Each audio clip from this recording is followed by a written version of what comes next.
देखो पार्ट 2 है ना, कल बताए थे पार्ट 1, ये पार्ट 2 है।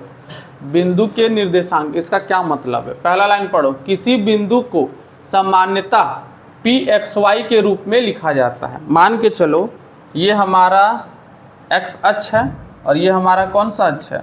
y अक्ष। बोले थे ना बाबू तुम हल्का उधर आ जाओ, वहाँ बैठो वहाँ बैठो, वहाँ जाओ। अब क्या करते हैं कि जैसे हम यहाँ पे कोई बिंदु लिखें, ये बिंदु क्या होगा? P।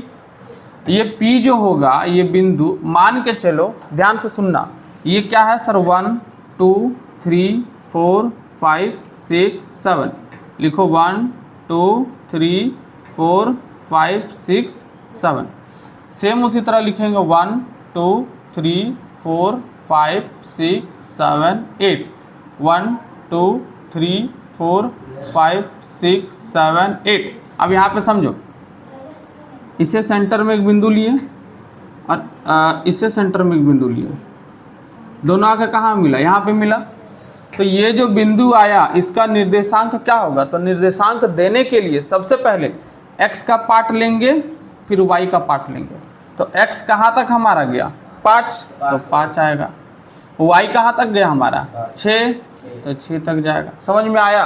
तो ये जो है ये किसी भी बिंदु का क्या बताता है? निर्देशांक।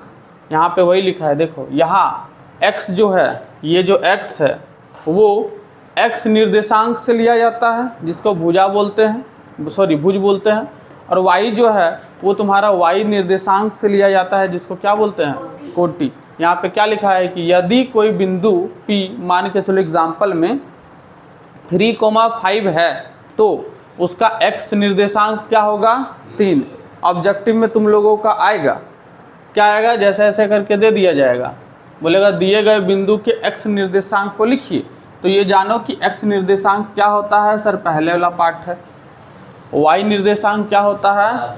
बाद वाला पार्ट। तो इसका अगर x निर्देशांक बोलेंगे तो क्या होगा सर? 5, और y निर्देशांक बोलेंगे तो क्या होगा? 6। चलो ठीक है। अब पूछ रहा है कि ऐसा भी दिया होगा कि यदि किसी बिंदु के मान के चला p = लिख दिया, ठीक है, और बोलेगा कि ये कौन सा चतुर्थांश में होगा? कौन सा चतुर्थांश में होगा? कैसे पता करेंगे? कल बताए थे, अगर दोनों में प्लस होगा तो पहला, अगर पहला प्लस और दूसरा, सॉरी पहला माइनस और दूसरा प्लस होगा तो दूसरा, इसमें अगर दोनों में माइनस होगा तो तीसरा, और इसमें क्या होगा? पहला प्लस और दूसरा माइनस होगा तो चौथा। समझ में आ रहा? लिख भी देते। देखो इसमें दोनों प्लस है, x यहाँ पे माइनस है, y यहाँ पे प्लस है, इसमें माइनस माइनस है, और इसमें क्या है? x का तुम्हारा प्लस है और y का तुम्हारा क्या है? माइनस। तो यहाँ पे देखो, क्योंकि दोनों नंबर हमारा प्लस प्लस में है, तो ये कौन सा चतुर्थांश में होगा? प्रथम चतुर्थांश में। समझ में आ रहा है? तो क्वेश्चन छोटा छोटा पूछ सकता है। अब आता है अक्षों पर स्थित बिंदु। सर हमको समझ में आ गया कि कोई बिंदु अगर इस जगह रहेगा तो कैसे लिखेंगे? इस जगह रहेगा तो कैसे लिखेंगे? इस जगह रहेगा तो कैसे लिखेंगे? और इस जगह रहेगा तो कैसे लिखेंगे? अगर हम तुमसे पूछ दिए कि बाबू पता है इस बार बिंदु यहाँ पे है, देखो यहीं पे लेनियम में बिंदु घुस गया, अब इसका निर्देशांक बताओ तो क्या हो जाएगा? या फिर हो सकता है बिंदु यहाँ पहुँच गया, है ना? तो याद रखना, किसी भी बिंदु को कितना दूरी है उसको कैसे देखते हैं? जैसे यहाँ पे सबसे पहले हम लोग स्टार्ट कहाँ से करते हैं? यहाँ से, है ना? अब यहाँ से कैसे स्टार्ट करते हैं? देखो सबसे पहले हमको जाना है 5, तो 5 किधर जाएंगे? x का 5 है तो इधर गिनो, 1 2 3 4 5, यहाँ आ गए, यहाँ आ गए ना। अब हमको y का कितना जाना है? 6, तब इधर ऊपर बढ़ो, देखो 1 2 3 4 5 6, इधर उसको देख करके यहाँ बढ़ेंगे। समझ में आ रहा है? तो ये हमारा 5 और 6 आ गया। लेकिन सर यहाँ पे क्या होगा? तो यहाँ पे हमारा ये बिंदु है तो x तो चलना पड़ेगा सर, 1 2 3, x का कितना हो गया? y का कितना होगा? सर y का होगा ही नहीं, क्योंकि यहीं पे बिंदु है। अगर यहाँ होता तो सर बोलते y का 1 है, अगर यहाँ होता बोलते सर y का 2 है, लेकिन क्योंकि जो बिंदु है वो हमारा x अक्ष में ही है, तो सर इसका अगर निर्देशांक बोलेगा तो x का तो 3 है, y का क्या होगा? 0। समझ में आ रहा है? और अगर इसका बिंदु बताने बोलेगा तो इसका देखो x का कहीं बढ़ा ही नहीं, सिर्फ क्या बढ़ा, y का। तो 1 2 3 4 5 6 7 8। तो सर इसका x का क्योंकि नहीं बढ़ा तो x का 0 हो जाएगा, y का कितना बढ़ा 8। हो सकता है ऐसा ही दे दे, बोलेगा 4-5 को बिंदु दे देगा, बोलेगा सभी का निर्देशांक बताइए। तो क्या लिखा हुआ है, x अक्ष पर स्थित बिंदु। x अक्ष पर स्थित बिंदु को क्या, जो भी बोले ना वही चीज लिखा हुआ। क्या लिखा हुआ है, x अक्ष पर किसी भी बिंदु की y निर्देशांक 0 होती है। देखो यहाँ पे x अक्ष पर बिंदु था ना, y निर्देशांक था, y निर्देशांक क्या है 0, वही लिखा हुआ है। अर्थात इसका क्या मतलब हुआ कि x का कोई मान होगा लेकिन y का कोई मान नहीं होगा। एग्जाम्पल देखो दिया है, तो ये भी इसमें मिला सकते हैं। क्या बोल सकते हैं सर, ये भी क्या है हमारा 3 और 0। समझ में आया। अच्छा 3-0 और -3-0 दोनों अलग है, एक नहीं सोच लेना। -3-0 इधर होगा, 3-0 इधर होगा। और यहाँ पे ये भी बता देते हैं, अगर 5 और 7 है, अब पूछ देगा कि 7 और 5 क्या दोनों बराबर है, तो बोलेंगे नहीं सर, क्योंकि इसका x निर्देशांक 5 है, y निर्देशांक 7 है। इसका x निर्देशांक 7 है, y निर्देशांक 5 है। दोनों में अगर प्लॉट करेगा तो अलग अलग बिंदु आएगा। फिर यहाँ पे बोला है y अक्ष पर स्थित बिंदु, ये y अक्ष है। यहाँ पे याद रखना ऊपर से लेकर के नीचे तक कहीं भी बिंदु स्थित रहेगा उसका x निर्देशांक 0 होगा, और x निर्देशांक पे कोई भी बिंदु होगा उसका y निर्देशांक क्या होगा 0 होगा। जैसे यहाँ पे लिखा हुआ है x अक्ष पर किसी भी बिंदु की y अक्ष पर किसी भी बिंदु की x निर्देशांक क्या होता है 0। यहाँ पे अर्थात का क्या लिखा है कि x का मान क्या होगा 0। हम लोग यहाँ पे भी देखे हैं x का मान क्या है 0। उदाहरण में देखोगे तो जो भी लिखोगे उसमें x क्या होगा 0। अब एक और पार्ट आता है जिसको बोला जाता है मूल बिंदु। मूल बिंदु क्या होता है, ध्यान से सुनना। मूल बिंदु सबसे आसान है, ऐसा बिंदु जिसका x निर्देशांक भी 0 होगा, y निर्देशांक भी 0 होगा, मतलब वो एकदम बीचों बीच होगा, उसको क्या बोलते हैं मूल बिंदु। जिसका x निर्देशांक भी 0 है और y निर्देशांक भी 0 है। इतना में किसी को डाउट नहीं। अब हम एक पॉइंट दे रहे हैं, तुम लोग बताओगे कि ये क्या होगा, ठीक है। सबसे पहले उसको 3 चीज़ बताना है। सबसे पहले वो कहाँ पे स्थित है, मतलब कौन सा चतुर्थांश में स्थित है वो बताना है। दूसरा तुमको बताना है कि उसका x निर्देशांक कितना है, और तीसरा तुमको बताना है कि y निर्देशांक कितना है, ठीक है। मान के चलो हम कोई बिंदु दिए, बताओ ये कौन सा चतुर्थांश में है, x निर्देशांक कितना है और y निर्देशांक कितना है। हाँ ये तो लिख दिए सर यहाँ पे, तो पता चल गया सर। देखिए ये पहला प्लस माइनस है, दूसरा प्लस है, द्वितीय चतुर्थांश है ना। अच्छा इसका x निर्देशांक कितना है, हाँ सोच के बताओ। x निर्देशांक -8 है, और y निर्देशांक कितना है,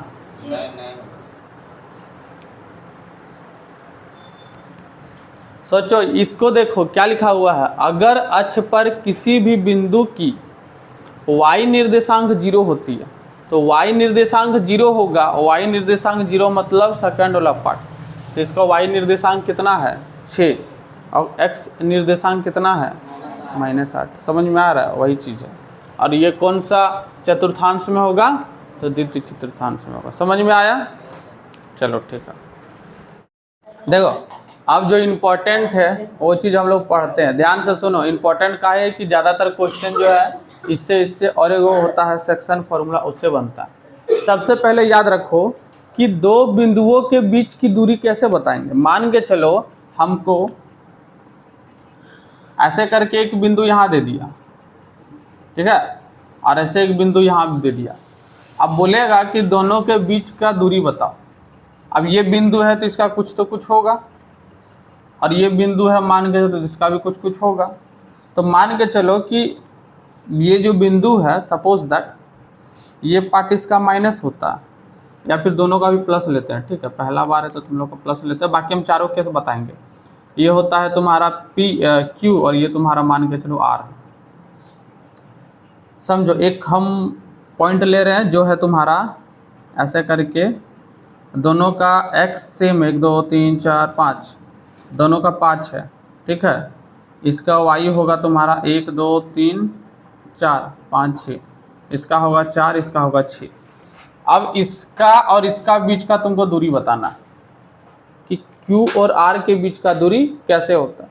तो इसका दूरी निकालने के लिए क्या सूत्र लगाते हैं, यहाँ पे बोला है कि मान लीजिए कि 2 गो बिंदु है, एगो बिंदु हम लोग क्या बोले हैं A, तो ये मान के चलो A है, एक बिंदु क्या है B, मान के चलो B है।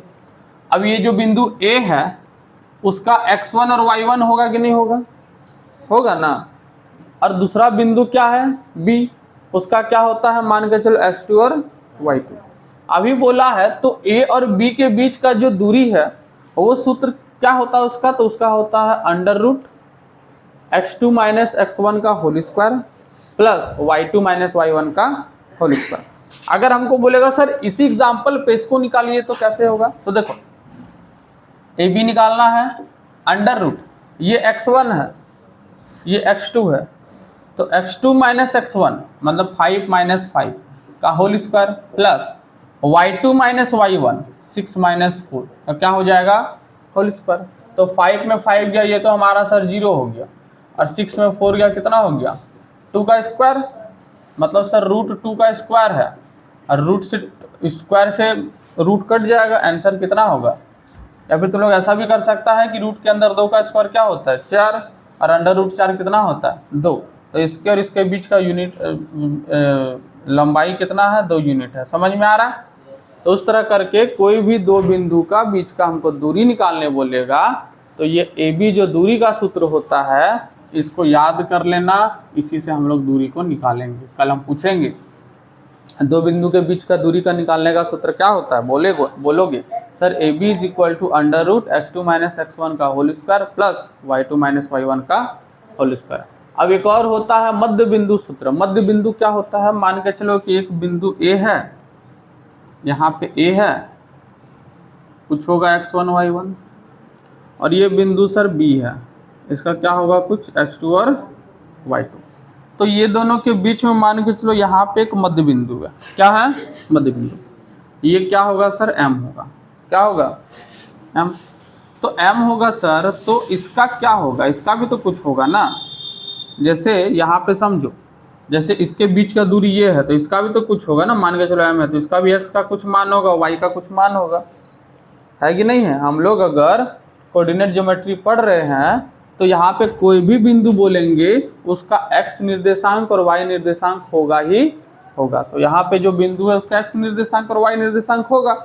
अब हम पूछ रहे क्या होगा, तो इसको निकालने का तरीका होता है ये x1 plus x2 by 2 y1 plus y2 by 2।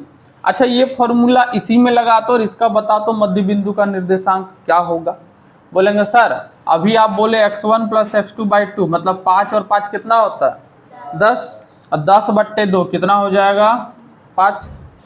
और फिर तुम्हारा क्या है y plus y1 plus y2 by 2 मतलब 6 और 4 कितना हो गया 10, और 10 का आधा कितना होता है 5, मतलब सर इसका x भी 5 होगा और y भी 5 होगा। एक बात बताओ, ये लाइन में पूरा जो 5 है कि नहीं है, समझो ये 0 है, 1 है, 2 है, 3 है, छोटा छोटा ले लेते हैं, 2 के बाद 3 है, 4 और ये 5 है। तो ये लाइन अगर 5 है तो x निर्देशांक इसका 5 ही होगा। ए लड़का तुम घसको ना रे, साइड में खड़ा हो गया है। तो ये ऐसे करके अगर खींचेंगे तो पूरा का पूरा ये x का मान हो 5 होगा कि नहीं होगा। तो इसका जो निर्देशांक है मतलब जो मध्य बिंदु वो भी तो 5 में आएगा। देखो लिखा x 5 है और y अगर देखोगे तो ये भी तुम्हारा क्या होगा 5। समझ में आया। अब एक तुम लोग कल काम करना, तुम लोग ग्राफ पेपर लेते आना। ग्राफ पेपर समझते हो क्या होता है, हाँ ग्राफ कॉपी होगा तो कॉपी लेते आना, पेपर होगा तो पेपर लेते आना, ठीक है। उसमें ये सारा चीज़ तुम लोगों को हम करके दिखाएंगे। अभी तक इतना ही पढ़ाते हैं, तुम लोग घर से जो है आज जितना पढ़ाएं उतना प्रैक्टिस करके आना। प्रैक्टिस मतलब पढ़ के आना, ठीक है। कल लास्ट का बच्चा को बताएंगे।